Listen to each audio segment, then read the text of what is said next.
అనేటువంటిది అది ఏకైక చంద్రబాబు నాయుడు గారికే చెల్లుబాటు అయ్యింది. తన సొంత ప్రయోజనాల కోసం ఒక ప్రాంతాన్ని తాకట్టు పెట్టాడు అని అంటే ఏ రకమైనటువంటి ఆందోళన ఉంటుంది ఆ ప్రాంత ప్రజల్లో అన్నటువంటిది ఒక్కసారి చంద్రబాబు నాయుడు గారిని గమనించమంటున్నా.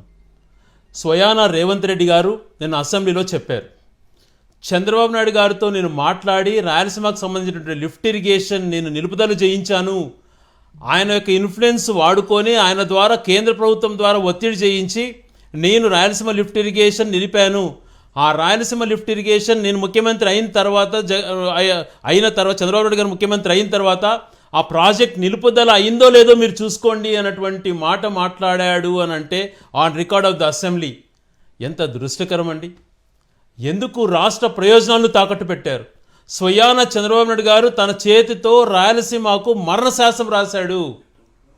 కరువుతో అనేకమైనటువంటి ఇబ్బందులతో అల్లాడుతున్నటువంటి ఒక ప్రాంతాన్ని అభివృద్ధి దశగా తీసుకెళ్ళాలి, ఆ ప్రాంతంలో ఇండస్ట్రియల్ పరంగా కానీ పోర్ట్స్ పరంగా కానీ చేయాలి అని చెప్పి దివంగత ముఖ్యమంత్రి రాజశేఖర రెడ్డి గారు అనేక రంగాలలో ముందుకు తీసుకొని వచ్చి కరువు కాటకాలతో అల్లాడుతున్నటువంటి ఆకలి చావులతో అల్లాడుతున్నటువంటి ఆ ప్రాంతంలో కూడా పచ్చటి నేల చూడాలి అన్నటువంటి ఒక ఆలోచనతో పోతిరెడ్డి పాడును దాదాపుగా 46,000 క్యూసెక్లకు పెంచి హంద్రినీవా, గాలేరునగిరి, గండికోట లాంటి ప్రాజెక్టులను ఎన్నో ప్రాజెక్టులను 5 సంవత్సరాల్లో కంప్లీట్ చేయించి జైసల్మార్ తర్వాత అత్యంత కరువు ప్రాంతంగా ఉన్నటువంటి అనంతపూర్ రాష్ట్రాన్ని ఈరోజు దేశంలోనే హార్టికల్చర్గా ఒక ఆదర్శమైనటువంటి జిల్లాగా రావటానికి, అక్కడ పరిశ్రమలకు రావటానికి కారకుడు వైఎస్ రాజశేఖర రెడ్డి గారు.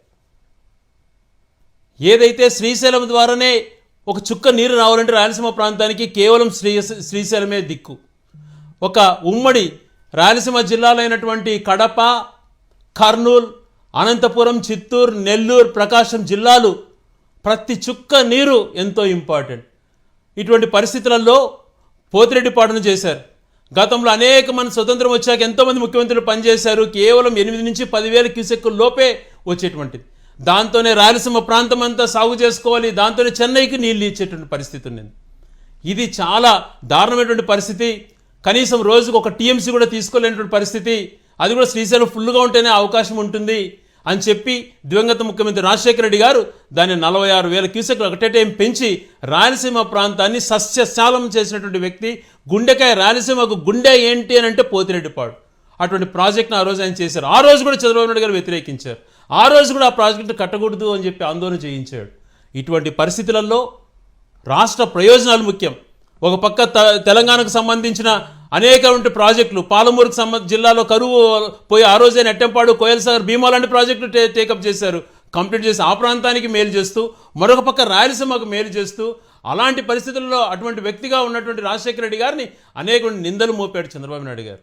మరొక పక్క వెలుగొండ ప్రాజెక్టుని కంప్లీట్ చేయిస్తూ, మరొక పక్క పోలవరం ప్రాజెక్టు కట్టి మొత్తం ఆ ప్రాంతంలో కూడా కృష్ణా వాటర్ వాడేటువంటి ప్రాంతాలలో కూడా ఒకవేళ దిగువలుగా నీళ్లు తక్కువైతే పోలవరం నీళ్ళు ఇవ్వాలని చెప్పి ఆ రోజు పోలవరం ప్రాజెక్టును కూడా దాదాపుగా కంప్లీట్ స్టేజ్కి తీసుకొచ్చినటువంటి మహనీయుడు రాజశేఖర రెడ్డి గారు.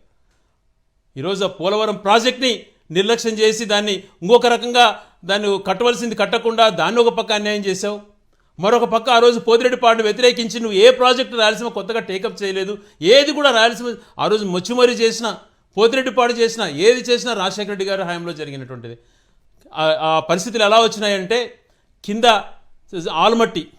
ఆల్మట్టి ఒకటి 96 చంద్రబాబు నాయుడు గారు ముఖ్యమంత్రిగా ఉండి తను ప్రధానమంత్రిని నిర్ణయించేటువంటి స్టేజ్లో ఉన్నప్పుడు ఆ రోజు దేవేగౌడ గారు ఆల్మట్టిని పెంచి ఆ రోజు కొంత మరణశాసనం రాశాడు. ఆ రోజు గౌరవ ముఖ్యమంత్రి చంద్రబాబు నాయుడు గారు రాష్ట్రానికి ఉన్నాడు. ఆ రోజు ఒక రాష్ట్రానికే కాకుండా దేశంలో నేనే రాష్ట్రపతిని ప్రధానమంత్రి నిర్ణయిస్తాను అంటే శాసిస్తున్నాను అన్నటువంటి స్టేజ్లో ఉన్నప్పుడు ఆ రోజు ఆల్మట్టి ఎత్తు పెంచారు. మళ్ళీ ఇప్పుడు వీళ్ళు స్వయప్రయోజనాల కోసం ఈ రాష్ట్ర ముఖ్యమంత్రులు ఒకరొకరు అడ్జస్ట్ చేసుకుంటూ అంటే అవతల ఆల్మట్టిని మళ్ళీ పెంచుతున్నారు. కర్ణాటకలో డబల్ చేస్తున్నారు. దానిపైన కలిసి పోరాడాల్సిన వ్యక్తులు పోరాడకుండా జూరాల నుంచే నేను కిందికి రానికుండా అక్కడి నుంచే టీఎంసీలు తీసేసుకుంటా, ఎవడు అడ్డం వస్తాడో, జగన్ అడ్డం వస్తాడో, చంద్రబాబు నాయుడు అడ్డం వస్తాడో, మోడీ అడ్డం వస్తాడో అని మాట్లాడుతున్నారు ఆన్ రికార్డ్ ఆఫ్ అసెంబ్లీ. కరువు ప్రాంతానికి సంబంధించి కరువు ప్రాంతంలో పెరిగిన వ్యక్తులుగా రాయలసీమలో ఎలా ఇబ్బందులు ఉంటాయో అదే ఇబ్బందులు నల్గొండ, మహబూబ్నగర్లో ఉంటాయి అని చెప్పి ఆలోచన పరులం మేము. వాళ్ళకు మంచి జరగాలి, మాకు మంచి జరగాలి అనేటువంటి ఆలోచన వ్యక్తులం మేము. అలా కాకుండా నిర్దాక్షిణంగా ఇలా తాకట్టు పెట్టేటువంటి పరిస్థితిని ఎట్లా చెప్పండి? On the record Revanth Reddy గారే చెప్పారు, జగన్మోహన్ రెడ్డి గారు ఆ ప్రాంత ప్రయోజనాల కోసం కష్టపడ్డాడు, నేను నా ప్రాంత ప్రయోజనాల కోసం నేను కష్టపడ్డా. మధ్యలో అన్యాయం చేసింది ఎవరండి? మధ్యలో ఈ రాష్ట్రాన్ని తాకట్టు పెట్టింది ఎవరండి? చంద్రబాబు నాయుడు గారు కాదా? దేనికోసం? ఆయన సమాధానం చెప్పాలి. ఈరోజు ఆల్మట్టి ఒక పక్కన ఎత్తు పెరుగుతోంది, ఒక పక్క జూరాల నుంచి నీళ్ళు ఆగేస్తానంటున్నాడు. నారాయణపూర్ దాటి మళ్ళా అక్కడ మధ్యలో శ్రీశైలానికి రావాల్సిన మధ్యలోనే కోయల్ సాగరు, భీమా, నెట్టెంపాడు అనేక ప్రాజెక్టులు తెలంగాణ నుంచి తీసుకుంటున్నారు. 840 అడుగులు వచ్చేంత వరకు ఒక క్యూసెక్ కిందికి రాదు. 840 అడుగులు వస్తే 2000 క్యూసెక్లు మాత్రమే రాయలసీమ డ్రా చేసుకునేటువంటి ఫెసిలిటీ ఉంది. అలాంటిది 840 దాటితే 854కు చేరితే కేవలం 7000 క్యూసెక్లు తీసుకోవచ్చు. 881 లెవెల్ ఉన్నంత వరకే ఫుల్ లెవెల్, 881 లెవెల్ ఉంటేనే పోతిరెడ్డిపాడు నుంచి 40,000 క్యూసెక్లు డ్రా చేసుకోవచ్చు. ఇటువంటి పరిస్థితులలో ఒక పక్క తెలంగాణ ప్రభుత్వం ఏమో 800 అడుగులు ఉన్నంత వరకు విద్యుత్ ఉత్పత్తి ద్వారా నీళ్లను తోడేస్తుంది. శ్రీశైలం ప్రాజెక్టును ఒక నెలలో కంప్లీట్ చేస్తూ ఉంది. ఇటువంటి పరిస్థితులలో ఇవన్నీ ఉన్నాయి కదా అని ఆలోచన చేసి 800 లెవెల్లో రోజుకు 3 టీఎంసీ రాయలసీమకు లిఫ్ట్ చేసే విధంగా రాయలసీమ లిఫ్ట్ ఇరిగేషన్ చేసి కంప్లీట్కి వస్తే ఈరోజు రేవంత్ రెడ్డి గారికి తాకట్టు పెట్టి మరొక పక్కన తప్పుదోవ పట్టించేందుకు కేంద్ర ప్రభుత్వం వాళ్ళు ఎన్విరాన్మెంట్ క్లియరెన్స్ ఇవ్వలేదు అని మాట్లాడేవాను. నీ మద్దతుతో కేంద్ర ప్రభుత్వం నడుస్తుంది. ఎవరినైనా ప్రశ్నిస్తాను, ఎవరైనా నిలదీస్తానని మాట్లాడేటువంటి వ్యక్తి పవన్ కళ్యాణ్ గారు కేంద్రంలో చక్రం తిప్పుతున్నారు నీతో పాటి. మీరిద్దరు అలయన్స్. ఇంత జరుగుతున్న ఆయన అటవీ శాఖ మంత్రిగా ఉండి రాయలసీమ ప్రాంత ప్రయోజనాలను తాకట్టు పెడుతుంటే చంద్రబాబు నాయుడు గారు ఎందుకు ప్రశ్నించలేకపోతున్నారు? ఎందుకు నీ యొక్క పరిధిలో ఉన్నటువంటి ఎన్విరాన్మెంటల్ క్లియరెన్స్ లేదు అని అసత్యమైనటువంటి మాటలు చెప్పినట్టుగా ఇప్పుడు ప్రూవ్ అవుతోంది. మరి ఇంకొక మాట మాట్లాడుతూ రేవంత్ గారు, నేను అనేకమైనటువంటి ప్రయోజనాలు ఈ రాష్ట్ర ప్రభుత్వానికి చేశాను చెప్తే 2 రాష్ట్రాల ప్రయోజనాలు దెబ్బతింటాయన్నారు. ఇది ఒకటే మచ్చుకు చెప్పారు. ఇంకా ఏ రకాలుగా ఈ ఆంధ్రప్రదేశ్ రాష్ట్రాన్ని తాకట్టు పెట్టాడో మాకైతే భయాందోళనగా ఉంది. కేవలం నీ యొక్క కేసులకు భయపడే తాకట్టు పెట్టామేమో అనిపిస్తూ ఉంది. ఎవరన్నా అటువంటి ప్రయోజనాలను తాకట్టు పెడతారా అని? ఈరోజు నీ చేత్తో స్వయంగా నువ్వే మరణశాస్త్రం రాసావు కదా రాయలసీమకి. క్షమాపణ చెప్పాల్సినటువంటి క్షమాపణ కాదు, నువ్వు రాజకీయ నుంచి వైదొలగాల. లేదు నీకు అంత ఇంట్రెస్ట్ లేదు అనుకున్నప్పుడు, రాయలసీమ ప్రాంతమైన విద్వేషం ఉన్నప్పుడు చెప్పు, మా దారి మేము చూసుకుంటాం, మా బతుకులు మేము బతుకుతాం. హైకోర్టు ఇస్తే హైకోర్టు వద్దంటివి, లా యూనివర్సిటీ వస్తే నిర్దాక్షిణ్యంగా తరలిస్తేవి. ఇంత ద్వేషం పెట్టుకొని ఒక ప్రాంతం పైన అన్యాయం కాదా ఇది?